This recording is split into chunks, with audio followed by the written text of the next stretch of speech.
Assalamualaikum warahmatullahi wabarakatuh. Welcome back to my channel Liis TV, tempat kita diskusi dan juga belajar bersama.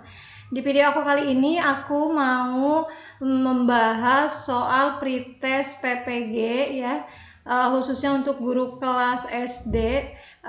Di video ini aku mau membahas 5 soal pedagogik dan juga 5 soal kompetensi profesional atau bidang studi, khususnya untuk muatan pelajaran IPA.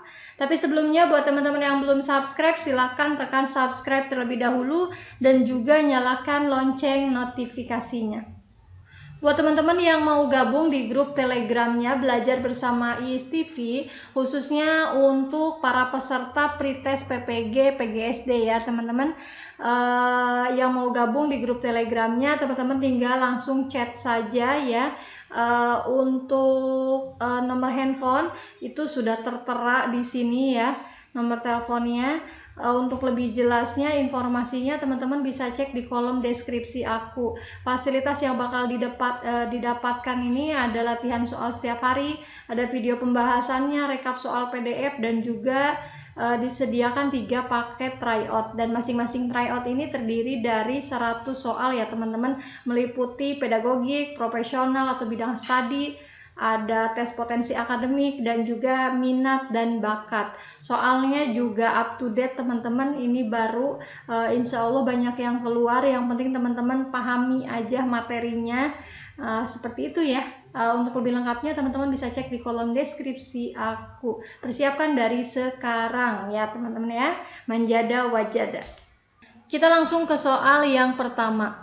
Teori ini memandang belajar sebagai hasil dari pembentukan hubungan antara rangsangan dari luar atau stimulus dan balasan dari siswa atau respon yang dapat diamati. Semakin sering hubungan antara rangsangan dan balasan terjadi, maka akan semakin kuatlah hubungan keduanya. Teori belajar yang dimaksud adalah A. Behavior, B. Humanistik, C. Cybernetik, atau D. Konstruktivisme. Kata kuncinya di sini adanya stimulus dan juga respon. Kalau ada kata stimulus dan juga respon, otomatis jawabannya adalah behaviorisme ya teman-teman. Tadi kata kuncinya stimulus dan juga respon. Soal nomor 2. Di dalam proses pembelajaran, para siswa dihadapkan dengan situasi di mana ia bebas untuk mengumpulkan data, membuat dugaan atau hipotesis, mencoba-coba atau trial and error, mencari dan menemukan keteraturan pola, mengeneralisasi atau menyusun rumus beserta bentuk umum, membuktikan benar tidaknya dugaannya itu. Hal ini merupakan penerapan teori belajar A. Cybernetik, B. Humanistik, C. Behaviorisme, atau D. Konstruktivisme. Di sini kata kuncinya ini mencoba-coba atau trial and error ya. Terus juga adanya membuat dugaan, hipotesis, ini juga kata kunci juga. Yang paling penting sih kata kuncinya adalah trial and error. Ketika ada kata trial and error, maka jawabannya adalah konstruktivisme atau membangun, mengkonstruksikan ya teman-teman. Soal berikutnya. Menurut teori ini, peranan guru dalam pembelajaran adalah sebagai fasilitator, motivator, dan memberikan kesadaran mengenai makna kehidupan pada siswa. Teori belajar ini berusaha memahami perilaku belajar dari sudut pandang pelakunya, bukan dari sudut pandang pengamatnya. Teori belajar ini adalah A. Humanistik, B. Konstruktivisme, C. Kognitivisme, atau D. Nativisme. Kata kuncinya di sini adalah mengenai makna kehidupan, teman-teman.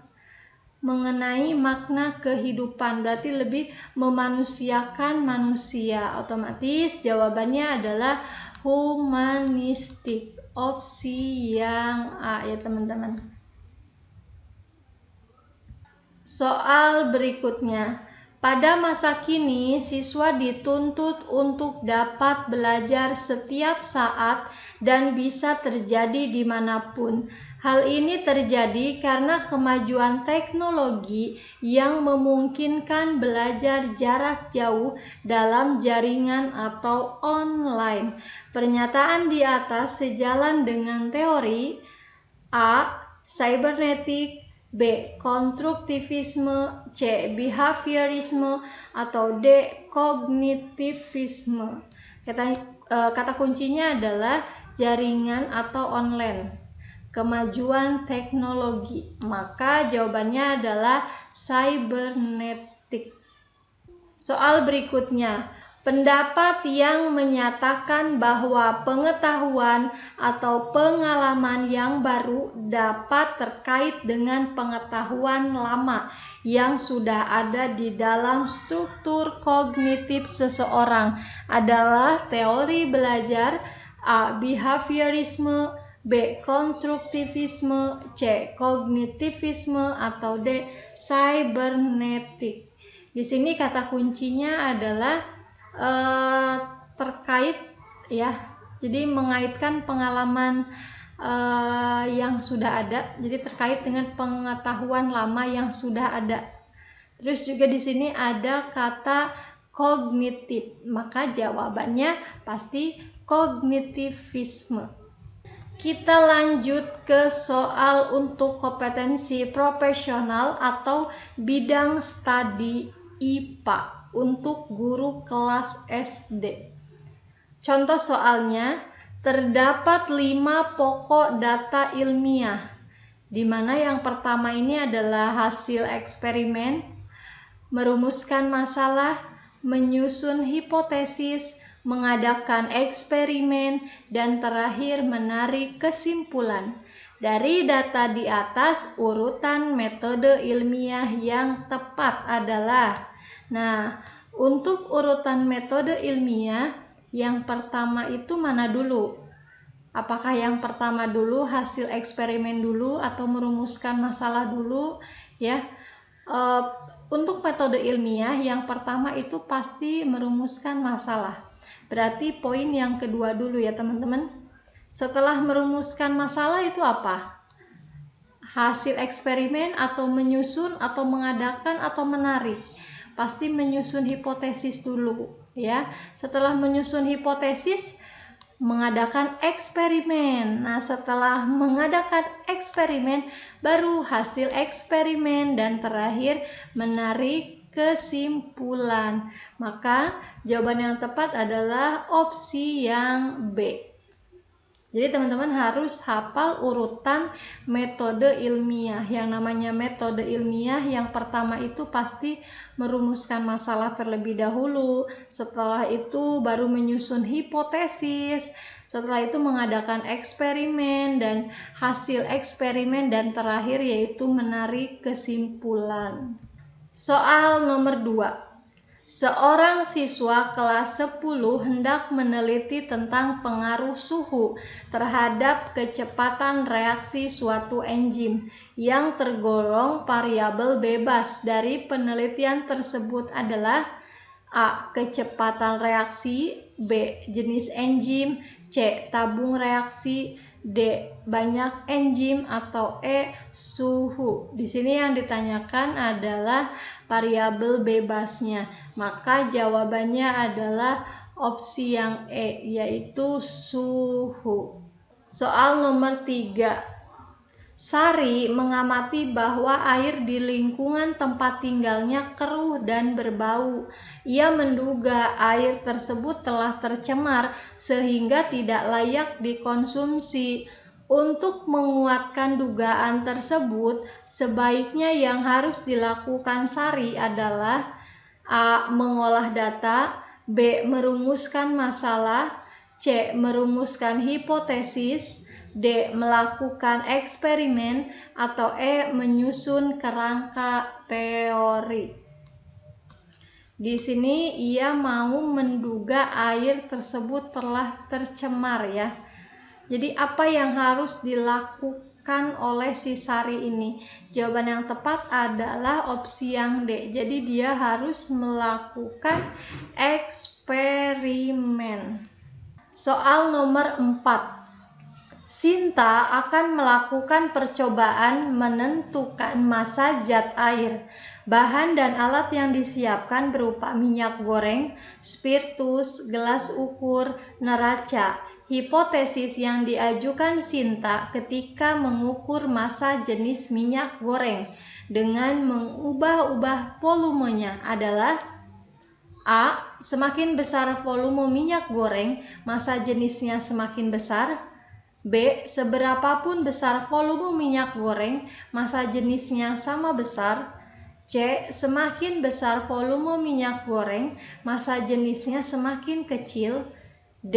Massa jenis minyak goreng tidak tergantung pada massanya. Atau E. Semakin kecil volume spiritus tidak berpengaruh pada massa jenisnya.